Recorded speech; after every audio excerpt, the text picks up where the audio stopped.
Hello, my name is Gisselle Amadiz. I'm going to be doing my part 2 redo video for my health assessment class. Here we're going to cover some topics that we didn't cover in the first video, okay?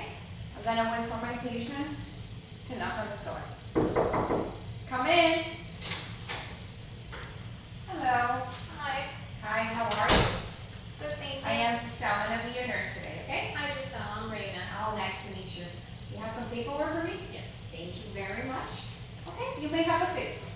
I'm going to verify some information. Okay, and what is your name? Reina Eucharist Torres. Okay, date of birth. 9/22/78. Okay, and you're here for A physical. physical assessment. Is this for college, school, or work? Yes, for college. Okay, where are you going to college? Barry University. Okay, what is your degree that you're pursuing? BSN. BSN, great. And how is it going? It's going well, thank you. Tough? A lot of work, but it's great. Okay, glad to hear that. Okay, Miss Reina, I'm gonna wash my hands. Washing hands is the best way to prevent the transmission of infections. I'm gonna provide privacy, and I make sure that I have appropriate lining for your health assessment. Okay, Miss Reina, would you be so kind to step into the scale so I can take your weight? Yes. Okay, as she goes to the scale, I see that the patient is walking in an upstraight position, no limping or stumbling when she's walking.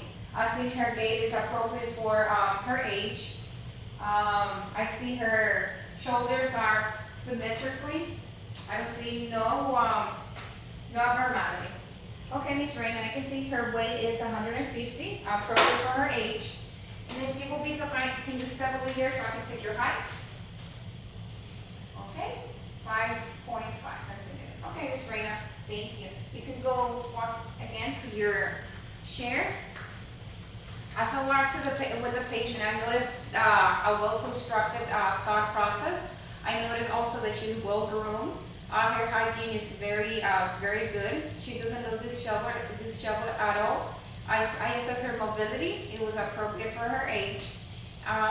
Let me see, I don't see no jaundice, no cyanosis in her as my primary impression. Okay, I see that your body looks symmetric and appropriate for your age. After I assess your height and your weight, I see that it's appropriate, the BMI is appropriate for your designated age range. Now I'm going to go ahead and do the vital signs. There are 5 vital signs. I'm going to assess your blood pressure. I'm going to assess your pain, pulse, respiration, and temperature. Okay?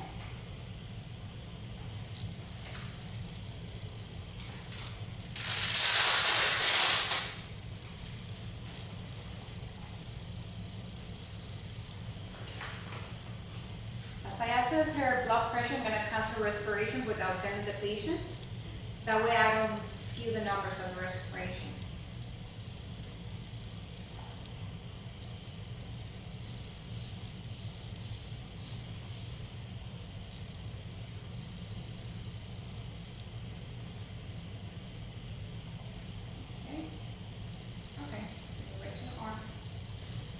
Your blood pressure is 125/80, which is appropriate range for an adult of your age. Okay, I counted her respiration. There were 18 respiration per minute. Normal respiration for an adult is 12 to 20. Okay. Now I'm going to assess her temperature. The different places that I can assess her temperature are temporic over here. I can also do tympanic, oral, axillary, and also rectal. The ranges for the temperature vary according to the side that I assess the temperature. For oral, it's 98.6. For rectal, it is 99.5, a little bit higher. Axillary is 97.7, and tympanic is 98.6. Okay, so to take your temperature. I see that your temperature is 98.5 according to normal range limits, okay?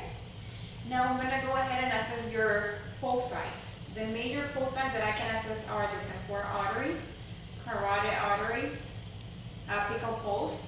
This is located in the 5th intercostal space, mid-clavicular line. The way to assess for the apical pulse are for a whole minute.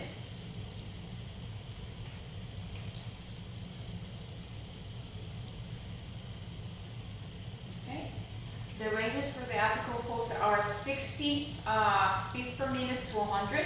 This will be considered normal range for an adult person like her. Okay, the other pulse that I can assess are brachial, radial, femoral artery. I can also check for the popliteal in the back of the knee. I can also check for the posterior tibial artery in the back of the ankle. Also dorsalis pedis in the front of the foot. Okay, and I see that your skin is warm to touch. I see that all your pulse rates are according to the limits. Now I'm going to go ahead and assess the fifth vital sign, which is pain. Do you have any pain at this moment? No. Okay. If you would have any pain, I will ask you for the onset of the pain. I will ask you for the location of the pain. Also for the duration. How long have you had the pain? The characteristic of the pain, is it sharp, stabbing pain? Also the aggravating factors and the way that you treat the pain. I will ask you for the way that you take pain medication. Do you rest? Do you take a massage? I will also ask you for the coping strategy that you use at home and the emotional response. Do you feel depressed? Do you have chronic pain? How do you feel after you have this different type of pains in your body? Okay. After I assess for the fifth vital sign, I'm going to go ahead and ask the patient about her mental status. I see that the patient, I see a clear speech. She's smiling, she's able to do eye contact. I'm able to see that the patient is well engaged in the conversation. I asked her about the DSM before, and I was able to notice that she has a appropriate thought process. Okay? After I do this, I'm going to go ahead and do a skin assessment, Ms. Rain. Okay? I see that the color of your skin is appropriate for ethnicity. I'm going to touch your skin with the back side of my fingers. I see warm to touch. Okay? And also I'm going to inspect the skin for any primary or secondary lesions. Other way that I can inspect the skin, it is for edema. Edema is fluid in the intercellular spaces. To assess for edema, I assess for the hands, I assess for the ankles, the feet, and also the sacral area is a prominent part of the body where patients get edema, usually when they're laying supine in the bed. Okay, edema, it is when you palpate the patient and it is like a dent in the skin, depending on the millimeters of the depth. 2 millimeters will be +1, 4 millimeters will be +2, and so on. Okay? After I palpate the skin, I don't see any moles, no lesions, no nothing. I'm gonna palpate the skin and let me know, Ms. Rena, if you have any pain when I touch.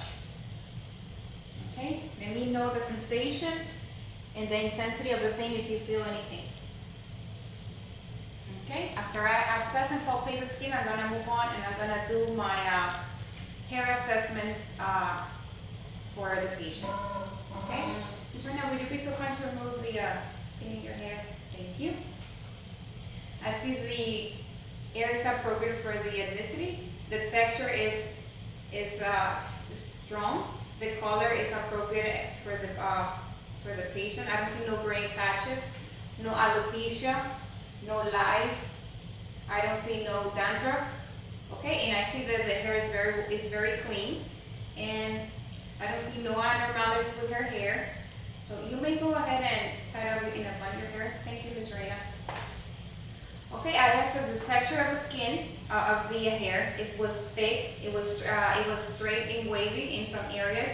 The amount of the distribution was evenly distributed throughout the scalp. No lesions, no lumps, no lice. Okay, and after I'm going to conclude my assessment with some teaching about cancer, skin cancer, which is very common in Caucasians. The way to prevent cancer in the skin, it will be to use skin protection when you are out in the sun or something like that, and also watch out for ABCDE, which stands for asymmetry of any mole that you may have in your body. B stands for borders. Watch out for any borders or deformity in your moles. C stands for color variation. D stands for deformities. E stands for evolving changes. Okay, so if you see any of these, please visit your primary care physician to check these lesions or skin. Okay, now I'm gonna go ahead and assess your nails. In my previous video, I already assessed the capillary field. Now I'm gonna check your nails for cleanliness. I see a 160-degree angle over here. No clubbing, no cyanosis in her fingers. Are well groomed and clean. Miss Reina, can you go like this to your fingers? Okay, I see a diamond shape when she put her fingers like this. Okay, so I think this will conclude my assessment. Thank you very much, Miss Reina. I hope you do good in your VSN, okay? Thank you. Okay.